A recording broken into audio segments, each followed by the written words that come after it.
Kapaglaom, maayong buntag kaninyong tanan. Ang atong hilisgutan karong Agosto 28, giuluhan og ang iyang pagkahingpit.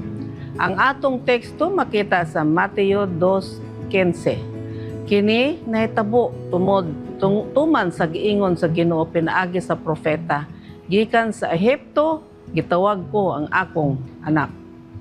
Kapaglaom, adunay usa ka sugilanon may tungod sa batan-ong babay. Kini siya maalamon kayo.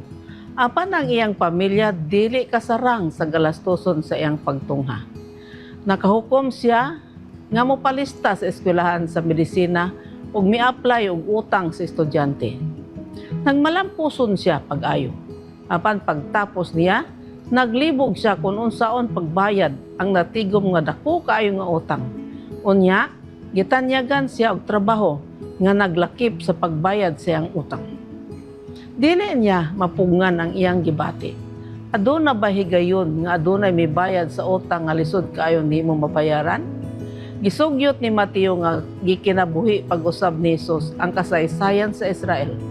Nagmadaogon siya diin sila napakyas. Busa si Mateo usahay nagputlog mga bersikulo sa daang tugon may tungod sa Israel nga mukonekta niini kang Hesus.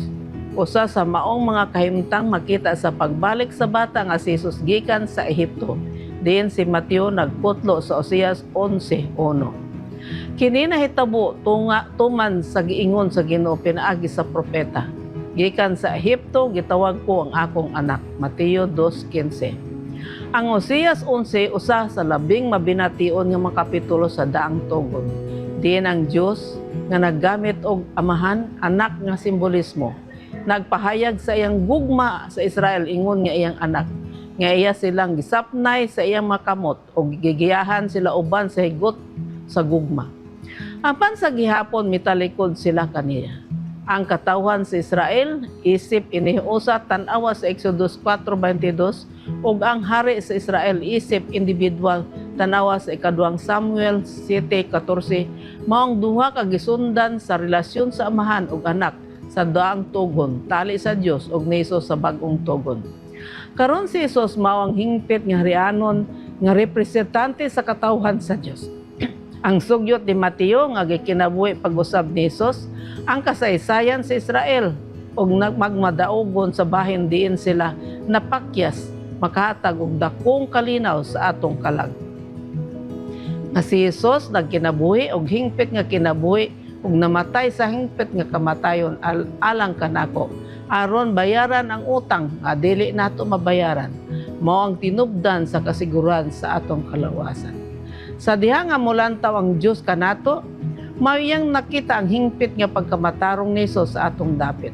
Sa diha nga atong gidawat si Jesus isip atong manluwas ang mga sala nga nalista kanato matabunan sa iyang kahingpit.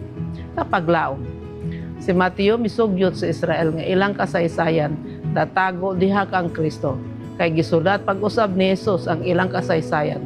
Gidapit ko ikaw nga batunan ang sa mga pagtuo. Ang imong sugilanon mao ang iyang sugilanon. Magampo kita. Dios ug may gugmaon namo nga man sa langit, salamat nga ang among sugilanon imong sugilanon. Dungagi ang among pagtuo ug usbang among kasaysayan sumala sa imong gihandom alang kanamo sa ngalan ni Jesus. Amen.